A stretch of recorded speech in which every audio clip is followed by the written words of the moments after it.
Flock up or flock off, not you. You stick around because it's about to go down. You now flock with the most energetic entity in the Eagleverse. You already know how I like to do around this time, about this time, at this time. Finally, the flock has returned for What the Flock Wednesday. And man, you know what's so crazy, man? I don't really have too much What the Flocks to throw out there, man, except for where the flock is our offense. But you know what? I have a sneaky suspicion that they're going to show up on Monday night. At least I need them to show up on Monday night. Like, I think, tell me this. Just before we get into anything else, guys, you got to let me know. Should I trade Hurts and A.J. Brown? Because I feel like I'm the mush right now, bro. Like, I'm like, there's no way. You're seeing what they're doing in the preseason. I went to the live practice. I'm seeing them handle all kinds of reports. Like, their report just looks stupid. It's crazy. But, of course, this is preseason. This is practice. We're going against our guys, in a controlled environment. So, you know, like, what am I to expect?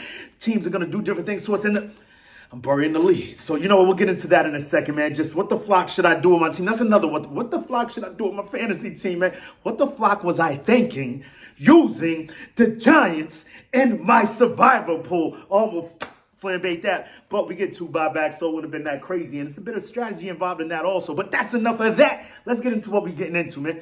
The Eagle Maniac got a few friends flying in for the weekend, so, you know, I might not be in here for a few days. So, you know, we're going to get into the Tampa Bay Eagles preview right flocking now. Wait, before we get into that, though, wait, hold up. Oh, let's get some nest keeping out the way. It's been a long time since we've done this. Let's see if I still got it. Please like and subscribe. If you bought that Fly Eagles Fly, drop a comment in the box. If you're flying with the flock, let's fly. Well, that's the maniac thing. Let's not forget to keep the main thing the main thing. I hope this video finds you in good vibes, good times. If you're not there, I hope this helps you get there because we're about to go there. Oh, yeah, let's fly. Woo! Yeah, I'm hyped, y'all. Yeah, because, you know, I'm listening. Oh, man, you know, I listen to Sport Take all day while I'm riding around and getting it right, man. And you just, Rob Ellis, man, he's a consummate, like, Eagles. Well, he's just all Philly fan altogether. Like, he's deeply entrenched in that. But I'm Eagles all day, every day, 24/7, 365, right? So he just brings up things that sometimes I forget. He posed the question, like, what game would you take away? Like, what game hurt you to, like, really just stabbed you the most as an Eagles fan? Like, which loss, like, just destroyed you? And I'm thinking, like, for me, at least, is like one of my first memories, the Fog Bowl. Like, the Fog Bowl just decimated me. But, I mean, there wasn't that much at stake there. I mean, it was the playoffs, and that was one of the greatest Eagles teams of all times. You know, they deserve to get way further than what they got. And I know it means nothing. Hindsight's, so there's that. Then I remember the 2004 Super Bowls. There was that. I was a straight... I don't know what the flock was going on with the Eagle Mania. Like, I was wild. I didn't want no parts of nobody. Like, I literally sat there, watched that game in a blanket, like, just, like, fiending for a Super Bowl. It was wild. But enough of that. But the point is, he brought up, and I remember this vividly because it was something I used to say to people all the time. But I did not know a few key points of this because I was all over the place, and as a youth, as the Eagle Maniac, right? Whatever the case may be, Tampa Bay, like, I remember us owning them. I remember us beating them in the playoffs the year prior, then smacking them early in the season, I believe, our first or second game, something crazy like that, like smacking them up. And like, we owned them. And then that loss, I did not know that was the loss that closed the vet. Like, that's wild to me. Like, losing to those Tampa Bay is just something that I just feel like in the past few years they have our number. So that leads us in to this preview that we're about to get into. So you've got, you know, they've owned us the last few times they played us. But the way I see it, we did not have A.J. Brown nor DeAndre Swift, the newest addition, the newest, coolest, the newest, flyest, the newest, whatever you want to call it, addition to this super jam-packed Eagles team. Like, and we just need to see this offense unload. So there's a few reasons why I can see us winning this game. I'll tell you the reasons to think of, you know what I'm saying, we may lose, you know, because we're gonna end on a high note, you know. But so there's things out there. Number one, they seem to have our number the last few years. Todd Bowles throws out an array of defenses at Jalen Hurts that, I mean, shoot, you could say that what he presented us with in the playoff game really led a lot of people out there to say that Jalen Hurts can't read. I even saw, I've noticed this guy on Twitter, a guy, whoever it is, on Twitter, on X, whatever you want to call it. Jalen Hurts can't read. Like, this guy's all over, this person is all over the place.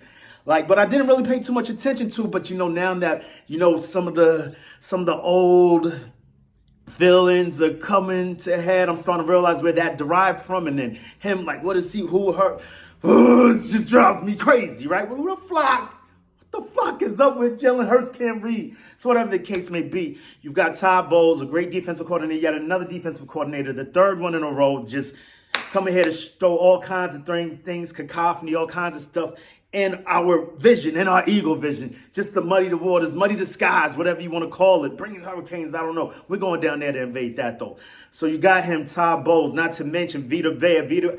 Jason Kelce has struggled with Vita Vea on numerous occasions. He's not the type of guy that Jason Kelce usually can't control or just at least Vita Vea. No, he has control of bigger guys, like, It's just Vita Vea seems to have his number, and that dude is just a beast. You got him to contend with. Not to mention the offense. Baker Mayfield seems to be on fire right now. I believe he's leading the league in pass percentage or something crazy. Not to mention Jalen Hurts also has a 70% completion percentage. For all you people out there talking crazy, do not sleep on that, okay? So we got that going. But so their offense seems to be clicking right now. We're decimated. I hate to use the word. I love using the word decimated when describing other teams. But when it comes to us, I just don't want to spew that. Don't want to put that in the universe and not put that in the Eagleverse. But I'm crazy right now, so I'm just trying to get this off. You got that going. You've got Mike Evans, Godwin. I did hear D Gunpoint, something out great. At least they don't have a third option out there. But I mean, shoot, what did Mac Jones and Mac Jones had Kendrick Bourne, Juju Smith-Schuster, and this dude was thrown all over the field against us. So we've got to tighten that up. So while I see those as reasons that they could possibly contend with us, not necessarily beat us, but give us a hard way to go, a hard road to toe, a hard sky to fly, if you will. The other way I see it, though, going our way is because I don't. When you look at who Tampa Bay has played so far, they played the likes of Chicago and Minnesota. Minnesota, who we beat by more than what they beat them by, which is a child argument that I would use if I was a child. Nope, I'm using it right now because I don't fucking care. But matchup makes fight, matchup makes fight, matchups make games also. So. Just because we beat them by more than what they beat them doesn't necessarily mean that we're going to beat them. But anyway, they played them. They weren't able to put too many points up against them while we did put up a few more points against them. You've also got who they play. They play Chicago. Chicago seems to be a bit of the doldrums right now. Like their offense is sputtering. And what the flock was James Jones talking about? Justin Fields is better than Jalen Hurts. What the flock was that guy talking about? We really into this? What the flock? Where's his right now? I didn't even notice. So we got that going. And not really you can't call these competitors too stout. No play on our coach, Stout University, right? But whatever the case may be, I just can't see them contending with us. However, it's another NFL team, another NFL game, another chance for these defenses to throw different looks at our offense that they've been studying all offseason. But one of the benefits we have about going against them right now is that we had about 11 days to prepare for them, while they only had about a week. So we've got that going for us. Just a few things, just a lot of things going our way. I believe Brian Johnson has got his sea legs under him. I know a lot of people may oppose me on this notion, but I do feel a lot of rust was knocked off on Thursday night. Towards the end of the game, things appeared to be a bit more fluent. I mean, if not for a holding call on Rashad Penny, if my F was a fifth, we'd all be drunk, right? Whatever the case may be, he gets that bomb off, and then he got another one off that was pass interference. It was pass interference. I'm standing on that. I'm flying on that. You hear me? So, man, I just see us as we're clicking. Our defense, I believe, will be too much for them to handle. They haven't seen a defense like this yet, at least not a front line like this. And once again, like I said yesterday, indulge me if you will while I reiterated once again that I believe that this defensive line is just too big for Baker Mayfield. And I believe we will see Baker Mayfield regress a bit to the Baker Mayfield of old, him running back all over the place, about 20 yards back just to try to throw over our guys. You know what I mean? And I don't believe we're going to give him enough time to do all of that. So on that line, I believe that the Eagles will be victorious because I look at the world through Eagle-colored glasses. I mean, what else did you think I was going to say, man? We still riding this train. Albeit, I believe it will be a tough matchup. Todd Bowles is nothing to play with, especially when it comes to us. We're flying down there into their home. So, yeah, we're going to see what happens. But I'm seeing let's go 31-16 Eagles. Yeah.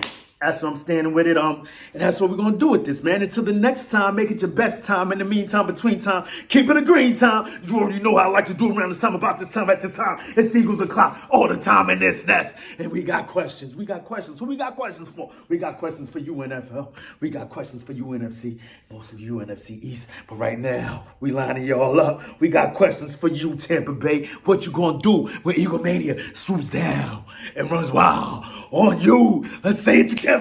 E-A-G-L-E. Eagles. That was good when you said that with your chest, for real, boy. Flock up. Get the flock out of here.